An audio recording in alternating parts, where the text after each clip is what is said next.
Assalamualaikum warahmatullahi wabarakatuh.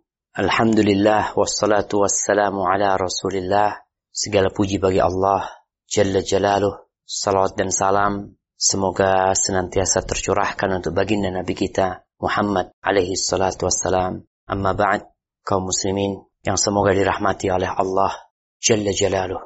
Masih bersama bab fadli zuhd, bab keutamaan zuhud terhadap kenikmatan dunia ini. Hidup sederhana dan tidak menumpuk-numpuk harta. Zuhud yang diantara maknanya adalah meninggalkan segala sesuatu yang tidak berguna di akhirat nanti. Meninggalkan segala sesuatu di dunia ini yang tidak bermanfaat di akhirat nantinya. Atau zuhud dengan makna menjadikan dunia dalam genggaman tangan namun tidak memasukkannya ke dalam hati. Kita telah membaca banyak ayat yang Allah sebutkan di dalam Al-Quranul Karim agar kita tidak tertipu dengan kehidupan dunia ini. Agar kita tidak terpesona dengan sesuatu yang akhirnya melalaikan kita dari tujuan keberadaan kita di tempat ini. Allah Azza wa Jalla mengatakan, Alhaakumut takatsur hatta zurtumul maqabir. Kalian itu dilalaikan dengan bermegah-megahan, dengan menumpuk harta, karena kala manusia sampai titik cukup kebutuhan dia. Lalu dia naik lagi untuk menimbun harta, untuk berbangga-banggaan dengan apa yang dia miliki. Mobilnya, rumahnya, kendaraannya. Sampai kapan? Sampai mati manusia seperti itu. Maka kita perlu berhati-hati. Dan kita akan membaca hadis-hadis Nabi Sallallahu Alaihi Wasallam yang menekankan kepada kita agar kita berhati-hati terhadap dunia ini.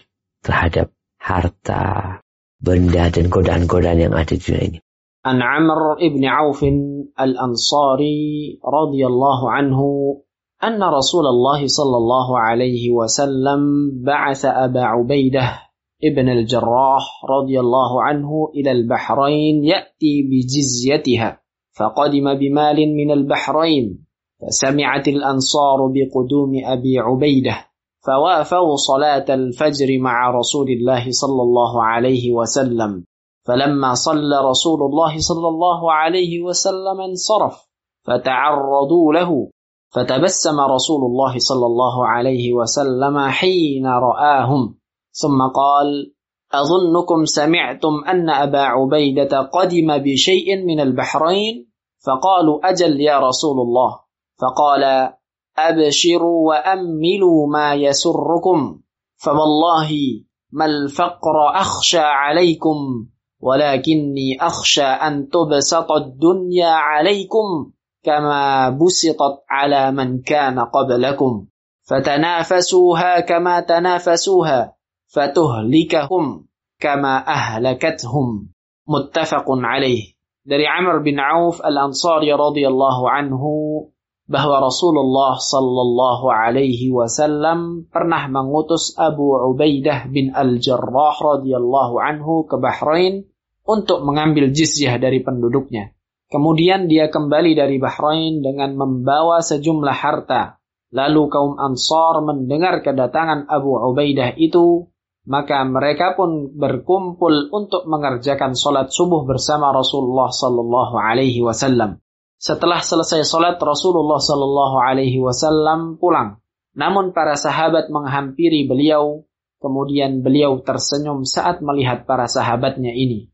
Selanjutnya beliau bersabda, aku kira kalian sudah mendengar bahwa Abu Ubaidah telah datang dari Bahrain dengan membawa sesuatu. Maka mereka berkata, benar wahai Rasulullah. Selanjutnya beliau mengatakan, bergembiralah serta harapkanlah apa yang kalian inginkan. Demi Allah subhanahu wa ta'ala, bukanlah kemiskinan yang aku khawatirkan atas kalian. Tetapi yang aku khawatirkan adalah kekayaan dunia dihamparkan atas kalian. Sebagaimana yang pernah dihamparkan atas orang-orang sebelum kalian. Kemudian kalian pun berlomba-lomba memperoleh kekayaan tersebut seperti yang pernah mereka lakukan. Dan akhirnya kekayaan tadi membinasakan kalian sebagaimana ia telah membinasakan mereka. Muttafaqun alaih. Yang pertama berkaitan dengan hadis an Amr bin Auf Al-Ansari. Amr bin Auf Al-Ansari. Disebutkan dalam kitab ini bahwa hadisnya yang diriwayatkan oleh Amr bin Auf Al-Ansari. Al-Ansari nisbat kepada orang-orang Ansar. Namun, sebagian pensyarah hadis ini menjelaskan bahwa Amr bin Auf ini bukan dari kalangan Ansar. Dia dari kalangan orang-orang muhajirin. Maka penyebutan Ansar buat dia adalah salah satu bentuk kekeliruan dari sebagian perawi hadis. Ada yang berpendapat bahwasanya dia itu termasuk orang-orang Madinah yang tinggal di Mekah. Sehingga dia termasuk muhajirin dan dia termasuk orang-orang Ansar. Bila dilihat dari sisi dia asal usulnya dari kota Madinah. Ada pula yang mengatakan bahwasanya penisbatan dia kepada Ansar di dalam hadis ini adalah sebagai penolong Nabi SAW secara umum, baik itu dari kalangan Aus dan Khazraj, dari kalangan penduduk Madinah, atau dari kalangan muhajirin yang sejatinya mereka adalah penolong-penolong Rasulullah sallallahu alaihi wasallam. Di sini disebutkan bahwasanya beliau mengutus Abu Ubaidah Amir bin Jarrah. Abu Ubaidah Amir bin Jarrah, dia adalah salah satu dari 10 sahabat yang dijamin masuk surga. Ketika Nabi SAW mengatakan Abu Bakar fil jannah, Umar fil jannah, Uthman fil jannah, Ali fil jannah, Abdurrahman bin Auf fil jannah. Salah satunya adalah Abu Ubaidah fil jannah. Yakni Abu Ubaidah Amir bin Jarrah yang diutus oleh Nabi SAW ke Bahrain. Bahrain ini, peristiwa pengutusan Abu Ubaidah ini setelah penaklukan kota Mekah. Di mana Rasul SAW setelah perang Hunain, beliau itu mengirim surat ke daerah Bahrain. Bahrain ini bukan negeri Bahrain yang kita kenal sekarang, tapi sepanjang semenanjung Teluk sana, sepanjang pesisir Teluk sampai ke arah Basrah, Irak itu dikenal dengan sebutan Bahrain. Yang dahulunya daerah ini adalah kekuasaannya Persia. Jadi di sana itu ada gubernurnya Persia. Nabi SAW kirim surat ke mereka, masuk Islamlah mereka. Subhanallah, jadi bukan penduduknya yang masuk Islam, tapi pemimpin mereka masuk Islam. Akhirnya Rasul SAW ketika mereka minta orang yang diutus untuk ke tempat mereka, Rasulullah SAW, la ab'athanna, amin, aku akan mengutus kepada orang yang amanah dari umat ini. Maka beliau mengutus Abu Ubaidah Amir bin Jarrah. Dapat berapa lama Abu Ubaidah Amir bin Jarrah balik ke kota Madinah? Sepertinya beliau datangnya di malam hari, membawa jizyah.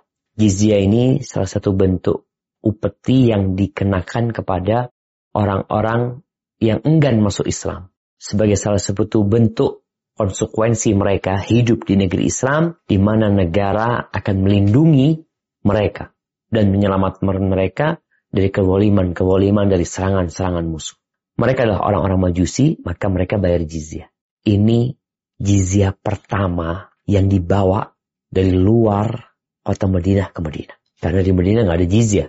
Dibawalah ke kota Madinah di malam hari. Orang-orang Ansar dengar dengan kedatangan Abu Ubaidah bawa fulus ini. Besar sekali uang yang dibawa pada waktu itu. Mereka biasanya nggak semuanya sholat di Masjid Nabawi. Karena di kota Madinah itu hampir di setiap qabilah ada masjid, ada musola di sana. Ada di Quba, ada Masjid Quba di sana. Kemudian ada Masjid Bani Salimah. Tapi hari itu mereka kumpul semua. Sholat subuh di belakang Nabi SAW.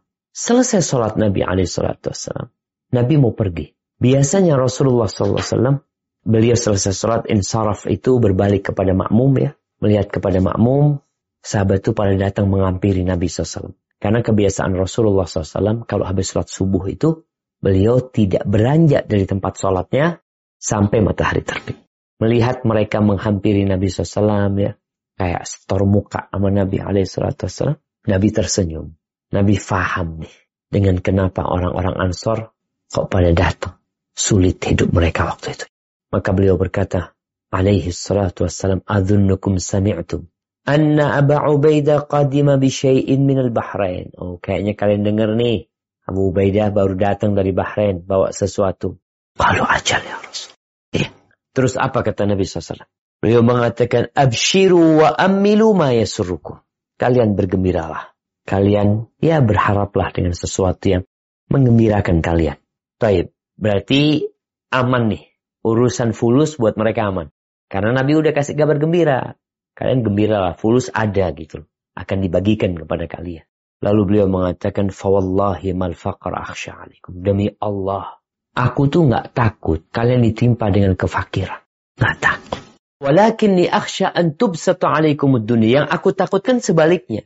Beliau dengan kefakiran tidak takut. Yang beliau takutkan tatkala dunia ini dibentangkan buat kalian. Ahibati fillah. Kenapa seperti itu? Ketika orang itu fakir, dia itu mau tidak mau akan sibuk mencari uang untuk memenuhi perutnya. Pagi berangkat kerja, kadang-kala dari pagi, siang sampai sore dapat duit. Yang duit yang dia hasilkan itu hanya cukup buat makan kadang-kala, buat bayar kontrakan. Mau kemana dia setelah itu? Apakah pikiran dia akan ke kafe-kafe yang remang-remang, ke tempat-tempat maksiat? Subhanallah. Buat makan aja susah buat mereka. Oleh karena itu Nabi SAW menjelaskan, itu nggak ditakutkan. Karena biasanya tadi, orang ketika fakir dan punya keimanan, insya Allah dia akan sabar, dia akan menggunakan waktunya untuk mengais rizki, dan untuk beribadah meminta kepada Allah Azza wa Jalla. Berbeda dengan kekayaan ketika dibentangkan dunia ini. Ada seorang syekh dari Arab Saudi, dia cerita, anak pernah berangkat ke negeri di Asia Tenggara, entah beliau tidak menyebutkan nama negerinya, bisa jadi Indonesia. Beliau mengatakan, ya Allah, anak melihat tempat-tempat yang indah, anak melihat air terjun yang bagus, nggak ada orang yang nonton.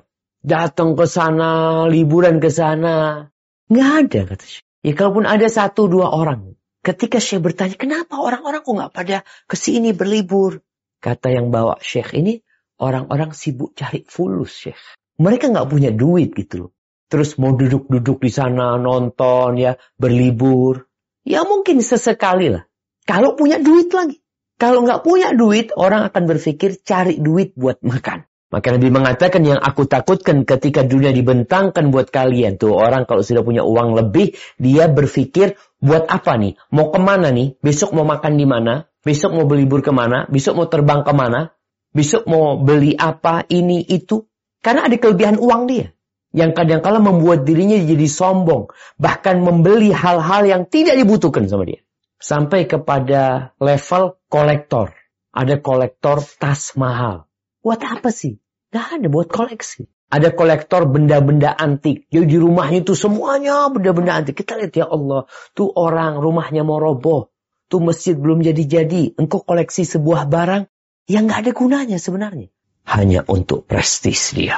Kebanggaan dia. Orang datang ke rumah dia, melihat ini dan itu. Maka Nabi SAW sekali lagi beliau menjelaskan, yang aku takutkan ketika dunia ini dibentangkan buat kalian. Yang akan membuat kalian terlupa dengan hakikat kehidupan dunia ini. Fatanafasuha. Kata Nabi SAW, kalian akan berlomba-lomba.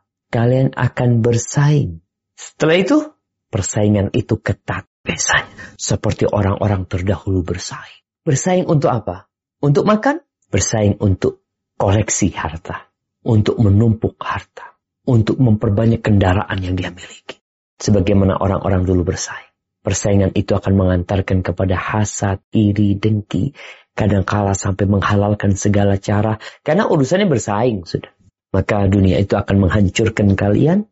Sebagaimana telah menghancurkan umat-umat sebelum kalian. Artinya udah ada tuh orang-orang yang hancur karena banyak uangnya. Bukan karena miskin. Tapi karena bertumpuk hartanya, dia jadi binasa. Seharusnya kita berpikir, orang yang fakir itu, dia yang akan binasa. Kenapa? Ya kemarin nggak ada yang dimakan gitu. Dia kerja terus. Tapi ternyata dunia yang malah menghancurkan. Subhanallah jamaah. Ini yang kita lihat. Tatkala sebuah negeri, orang-orang yang sibuk bekerja. Maka insya Allah negeri tersebut ya jauh dari kerusakan-kerusakan. Ya karena mereka sibuk untuk mengisi perut mereka. Tapi kalau mereka punya harta, sampai dikatakan inna syababa wal jidata wal faragha mafsadatun lil mar'i ayya mafsadah. Sesungguhnya masa muda, waktu kosong, muda, nganggur, punya fulus lagi. Kira-kira kemana dia akan berangkat? Itu benar-benar senjata pengrusak yang paling handal. Tapi kalau pemuda sibuk bekerja, nggak punya fulus, ya biasanya dia Tuh anak-anak muda berangkat pagi, kerja, biasanya malam udah capek, istirahat. Yang nggak ada pikiran kemana-mana. Mungkin dia nanti berpikir akhir bulan dia dapat gaji. Yang gajinya cukup untuk dimakan. Cukup untuk bayar kontrakan. Seperti itu biasanya hidupnya lempeng-lempeng aja tuh. Selama dia tidak menjadikan dunia ambisi dia. Jamaah rahimakumullah, itu yang bisa kita kaji. Semoga ilmu yang kita kaji hari ini berguna buat kita dan bisa kita amalkan dalam kehidupan kita. Dan semoga Allah menerima amalan kita. Sampai berjumpa kembali. Barakallahu fiik. Wassalamualaikum warahmatullahi wabarakatuh.